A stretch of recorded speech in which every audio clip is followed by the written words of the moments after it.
Hi viewers, welcome to our channel. ప్రస్తుతం మనతో పాటు సీనియర్ జర్నలిస్ట్ దాము బాలసన్న వారితో మాట్లాడదాం. నమస్కారం. నమస్తే సార్, చంద్రబాబు గారు అండ్ నారా లోకేష్ గారి విజయం పట్ల జూనియర్ ఎన్టీఆర్ గారు ట్వీట్ చేయడం జరిగింది. సో మామయ్య అంటూ చెప్పేసి శుభాకాంక్షలు కూడా చెప్పడం జరిగింది. దీని పట్ల ఇప్పుడు కొంతమంది టీడీపీ నేతలే విమర్శిస్తున్నారు అని అంటున్నారు సార్. అంటే ఇన్నాళ్ళకు గుర్తొచ్చారు మామయ్య, అరెస్ట్ అయినప్పుడు ఎక్కడికి వెళ్ళారని చెప్పేసి ఈ విధంగా క్వశ్చన్స్ చేస్తున్నారు, విమర్శిస్తున్నారు అంటున్నారు. మరి దీని పట్ల మీ ఒపీనియన్? జూనియర్ ఎన్టీఆర్ ప్రియమైన మామయ్య సిబిఎన్ అని మీకు గెలుపుకు శుభాకాంక్షలు తెలుపుతున్నాను, అభినందనలు తెలుపుతున్నానని. అట్లాగే లోకేష్కు, తర్వాత నందమూరి బాలకృష్ణ బాబాయ్, ప్రియమైన బాబాయ్ బాలకృష్ణ ఎన్బికే, తర్వాత వాళ్ళ అల్లుడు శ్రీభరత్, తర్వాత అత్తయ్య పురంధేశ్వరి, తర్వాత పవన్ కళ్యాణ్కి, వీళ్ళందరికీ కూడా శుభాకాంక్షలు, అభినందనలు తెలియజేశాడు. ఆంధ్రప్రదేశ్ అభివృద్ధికి ఇది దోహదం చేస్తుందని నేను నమ్ముతున్నాను అనేది కూడా చేశాడు ట్వీట్. దాంతోపాటు కళ్యాణ్ రామ్, మామూలుగా వాళ్ళిద్దరు ఏ పని చేసినా ఇద్దరు కలిసి చేస్తారు. సో కళ్యాణ్ రామ్ కూడా సిమిలర్ అలాంటి ట్వీటే చేశాడు. దానికి లోకేష్ సమాధానం ఏమి కనబడలేదు.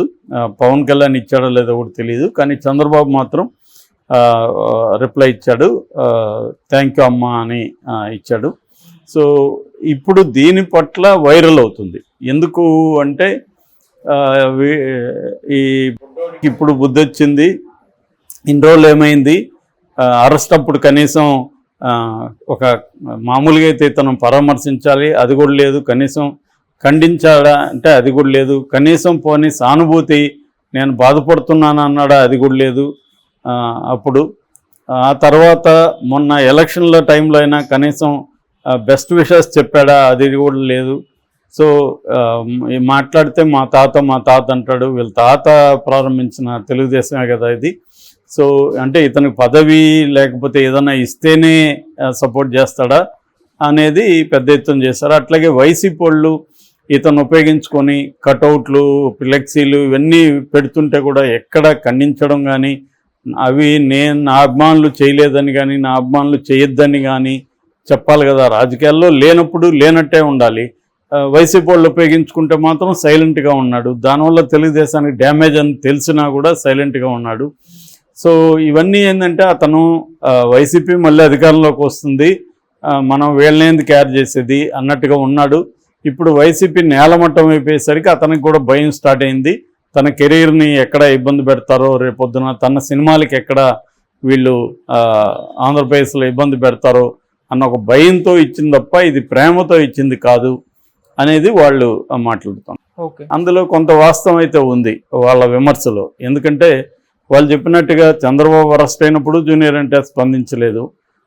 కనీసం ఎన్నికల ముందు కూడా ఎవరికి అభినందనలు తెలియజేస్తూ లేదో బెస్ట్ విషెస్ తెలియజేస్తూ గెలవాలని కోరుకుంటున్నట్టు అవేమీ లేదు. అట్లాగే వైసీపీ వాళ్ళు జూనియర్ ఎన్టీఆర్ని ఉపయోగించుకుంటున్నప్పుడు కూడా ఎక్కడ ఖండించలేదు. సో రాజకీయాలకు దూరంగా ఉన్నప్పుడు కంప్లీట్గా ఉండాలి. ఎవరైనా తనది ఉపయోగించుకుంటుంటే డిస్క్లైమర్ వేయాలి, అది నాకు సంబంధం లేదు అని అభిమానులకు కూడా చెప్పాలి. మీరు మీ ఇష్టం వచ్చిన వాళ్ళకి మద్దతు ఇచ్చుకోండి, కానీ ఒక పార్టీకి యాంటీగా నా కటౌట్లో నా ఫ్లెక్సీలను పెట్టడం కరెక్ట్ కాదు అనేదన్నా చెప్పుండాలి ఇతను. అప్పుడు ఇతని నిజాయితీ కరెక్ట్గా ఉంటుంది. సో ఇండైరెక్ట్గా ఇతను వైసీపీకి ఉపయోగపడడానికి, తెలుగుదేశానికి వ్యతిరేకంగా ఉండడానికి డైరెక్ట్గా ఏమి చేయలేదు. అతను యాక్టివ్గా ఏమీ లేదు, కానీ ఇండైరెక్ట్గా ఉపయోగపడ్డాడనేది వాస్తవం. సో ఆ మేరకి ఇప్పుడు అది కొద్దిగా షాకింగే అందరికి కూడా. సడన్గా ప్రియమైన మామయ్య ఎప్పుడైపోయాడు చంద్రబాబు, మరి అంత ప్రియమైన మామయ్య జైలుకి వెళ్ళినప్పుడు నువ్వు ఎందుకు గమ్మునున్నావు అనే ప్రశ్నలు ఖచ్చితంగా జూనియర్ ఎన్టీఆర్ ఎదుర్కోవాలి. మేబీ జూనియర్ ఎన్టీఆర్ చాలామంది అనుకున్నట్టే జూనియర్ ఎన్టీఆర్ కూడా టైట్గా ఉంది, కానీ ఎడ్జి వైసీపీకి ఉంది అనేది చాలామంది అప్పుడు చెప్పింది. సో కొంతమంది రివర్స్లో కూడా తెలుగుదేశానికి ఎడ్జి ఉంది, ఎవరు వచ్చినా కూడా బంపర్ మెజార్టీతో రావాలనే ఒక ఇది ఉంది. మేబీ ఇతను కూడా మళ్ళీ జగనే వస్తాడులే అని అనుకొని ఉంటాడు. ఈ విధంగా జరుగుతుందంటే ముందే ఇచ్చుండేవాడు ఖచ్చితంగా.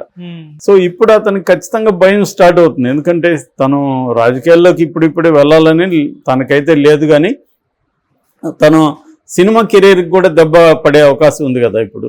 సో ఆల్రెడీ బాలకృష్ణ కోపంగా ఉన్నాడు. ఇతను బ్యానర్లు పెట్టినప్పుడు అప్పుడైనా ఖండించి ఉండాలి. వాళ్ళ తాతగారి వర్ధంతప్పుడు కూడా బ్యానర్లు పెట్టి సీఎం కాబోయే సీఎం అని, స్వాగతం అని. ఎందుకంటే అక్కడ వర్ధంతి దగ్గర ఈయనకి స్వాగతం ఎందుకు పలకాలి ఎవరైనా, దాన్నైనా ఖండించి ఉండాలి. సో అట్లాంటివి ఏమి చేయలేదు. అట్లాగే సజ్జయంతికి చంద్రబాబు ఆహ్వానించినప్పుడు కనీసం వెళ్ళేసి వచ్చుంటే కూడా ఇతని పట్ల కొంత సానుభూతి ఉండేది. ఇవేవి చేయలేదు జూనియర్ ఎన్టీఆర్. దానికి కారణం ఏంటంటే కంప్లీట్గా నేను వాళ్ళకు ఉపయోగపడకూడదు, తెలుగుదేశానికి ఏ రకంగా కూడా నేను ఉపయోగపడదని అనుకున్నాడు. అంతవరకు బాగుంది. కానీ రాజకీయాలు అలా ఉండవు. నువ్వు నేను ఎవరితో కలవను, సపరేట్గా ఉంటానన్నా కూడా నేను ఎనిమిగా డిక్లేర్ చేసే పరిస్థితి ఇవాళ రాజకీయాల్లో ఉంది. అందువల్ల చాలా జాగ్రత్తగా వ్యవహరించాల్సిన పరిస్థితి, ముఖ్యంగా కెరియర్ పరంగా అతను ఎదుగుతున్నాడు. ఈ టైంలో జాగ్రత్తగా ఉండాల్సిన అవసరం ఉంది. బట్ ఏదేమైనా ఇప్పుడు ఇలా ఇవ్వడం అన్నా కనీసం మంచి పని చేస్తాడని అనుకుంటావు. ఆయన కెరీర్ పరంగా ఆలోచించుకున్నప్పుడు ఇది మంచి పనే. కనీసం చంద్రబాబు లాంటి వాళ్ళన్నా ఆయన కొద్దిగా ఈగో సాటిస్ఫై చేసి ఉంటాడు. వాళ్ళు కూడా చంద్రబాబు లాంటి వాళ్ళు ఏంటంటే ముందు చూపు ఉంటుంది ఆయనకి.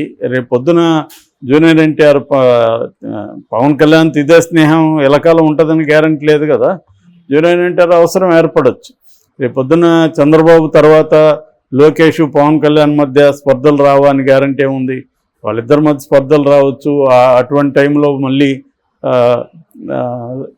జూనియర్ ఎన్టీఆర్ తెలుగుదేశానికి అవసరం కావచ్చు, లోకేష్కి అవసరం కావచ్చు. అంటే అవన్నీ matured politicians and seasoned politicians ఏంటంటే ఎప్పుడు కూడా గ్రడ్జ్ కానీ కోపం కానీ పర్మనెంట్ కాదు. అవసరాలను బట్టి ఎప్పటికప్పుడు మనం మార్చుకుంటూ ఉండాలి. ఎవరితో ఎప్పుడు ఎలా ఉండాలి ఇవన్నీ వాళ్ళకి అర్థమవుతాయన్నమాట. అందుకని మనం చూస్తే మోడీ కావచ్చు, చంద్రబాబు కావచ్చు, వీళ్ళకి ఏంటంటే సుదీర్ఘమైన పాలనా అనుభవం ఉంది, రాజకీయాల్లో ప్రతిపక్షంలో ఉన్న అనుభవం ఉంది. సో వీటి ద్వారా వాళ్ళు ఏంటంటే ఏ వ్యక్తితో ఎలా ప్రవర్తించాలి, ఏంటి, ఎప్పుడు ఎలా రియాక్ట్ అవ్వాలి, ఇవన్నీ వాళ్ళకి ఐడియా ఉంటుంది. సో అందువల్లనే ఆయన ఇమ్మీడియట్గా థ్యాంక్ యూ అమ్మా అని మామూలుగా అయితే ఇవ్వాల్సిన అవసరం లేదు, కానీ ఇచ్చాడు. ఎందుకంటే ఆయన కోపం ఉండాలి కదా, నన్ను అరెస్ట్ అయ్యి నన్ను జైల్లో పెట్టినప్పుడు నువ్వు అప్పుడు ఎందుకు ఇవ్వలేదని. ఈవెన్ బాలకృష్ణ కూడా కోపం ఎక్స్ప్రెస్ చేస్తాడు, ఐ డోంట్ కేర్ అతను ఇవ్వకపోతే అన్నట్టుగా మాట్లాడాడు. సో క్లియర్గా ఏంటంటే చంద్రబాబు లాంటి వాళ్ళు ముందు చూపుతూ ఉంటారు. జూనియర్ ఎన్టీఆర్ అవసరం ఎప్పుడైనా ఉండొచ్చు. కాబట్టి అతన్ని మనం యాంటీ చేసుకోవద్దన్న ఉద్దేశంతోనే ఆయన రిప్లై ఇచ్చాడు. ఏదేమైనా జూనియర్ ఎన్టీఆర్ అవసరం కూడా రేపు రావచ్చు. ఎందుకంటే మోడీ కూడా సైలెంట్గా ఉండే వ్యక్తి కాదు కదా. ఆంధ్రప్రదేశ్లో పొజిషన్ రేపు పొద్దున ఏదో ఒక బలహీనత చంద్రబాబుకు వచ్చిందంటే దాన్ని ఉపయోగించుకొని తెలుగుదేశాన్ని చీల్చచ్చు. ఎందుకంటే పవన్ కళ్యాణ్ అటు లాగచ్చు, ఏవో చేయొచ్చు రాజకీయాల్లో. ఎందుకంటే మోడీకి నెక్స్ట్ 10 ఏళ్ల టార్గెట్ ఉంది. సో ఇప్పుడు బలహీన పడ్డాడు. సో ఈ బలహీనాన్ని బలంగా ఎలా మార్చుకోవాలి, రాజకీయ నాయకులు ఏం చేస్తారంటే క్రైసిస్ని తమకు అనుకూలంగా ఎలా మార్చుకోవాలనేది ఎవరైతే మార్చుకోగలుగుతారో వార్లైనా పాలిటిక్స్లైనా వాళ్ళే విన్నర్స్గా ముందుకెళ్తారు. అంతేగాని క్రైసిస్లో కృంగిపోతే ఇంకా వాళ్ళు ఎప్పుడు కూడా పైకి రాలేరు. అందుకని సంక్షోభాన్ని నీకు అవకాశంగా మార్చుకోండి అనే పిలుపు ప్రపంచవ్యాప్తంగా ఉందన్నమాట. సో ఆ యాంగిల్లో తీసుకున్నప్పుడు చంద్రబాబు లాంటి వాళ్ళు జాగ్రత్తగా ఉంటారు. ఎందుకంటే మోడీని తక్కువ అంచనా వేయలేం. ఇప్పుడు కొద్దిగా బలం కొద్దిగా తగ్గింది. కానీ రేపు పొద్దున ఇండియా కూటమిలో ఎవరన్నా ఏదన్నా ఒక మంచి పార్టీ ఏ తృణమూల్ కాంగ్రెస్కు పడకుండా ఆమె అలాంటి వాళ్ళు వచ్చారనుకో, ఆమెకు ఆల్రెడీ 31 సీట్లు ఎంత ఉన్నాయి, అలాంటి వాళ్ళు జంప్ అయితే అప్పుడు చంద్రబాబు అవసరం వాళ్ళకు ఉండకపోవచ్చు. అందుకని చంద్రబాబు కూడా ఏంటంటే మరీ బ్లాక్మెయిల్ చేయడం చేయకుండా కొంత పట్టు విడుపులతోనే ఉన్నాడు. ఆయనకు కూడా ఇవన్నీ తెలుసు. ఈ సమీకరణాలు ఎలా ఎప్పుడు మారుతాయో తెలీదు. ఒకప్పుడు బ్రహ్మాండంగా ఉన్నట్టే ఉంటుంది, సడన్గా జారిపోతుంది. అందుకని ఆయన జూనియర్ ఎన్టీఆర్ దానికి కూడా స్పందించాడు. జూనియర్ ఎన్టీఆర్ అయితే తన కెరీర్ పరంగా చూసుకున్నప్పుడు ఈ ట్వీట్ అనేది మంచి మూవ్ అని చెప్పుకోవచ్చు. ఎందుకంటే ఈ 5 ఏళ్ళు అయితే ఖచ్చితంగా చంద్రబాబు ఉంటాడు కదా. ఈ 5 ఏళ్ళ తన సినిమాలు రిలీజ్ అవ్వాలి, తన కెరీర్కి ఇబ్బంది కలగకూడదు. ఇవి చూసుకోవడానికి ఖచ్చితంగా ఇతను ఇంకా కూడా ఇంకొంత అడ్వాన్స్ అయ్యే అవకాశం కూడా కనిపిస్తుంది. Okay sir, thank you so much.